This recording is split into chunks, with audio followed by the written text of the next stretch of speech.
this video, I will teach you how to fix Spotify lossless audio not showing.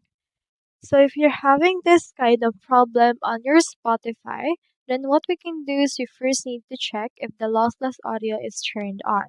So open your Spotify application in your phone, tablet, or desktop, and then access the settings. You can do so by clicking onto your profile icon right there and clicking on your settings and privacy. Once you're in here, just navigate to the media quality option, which is in here, this one.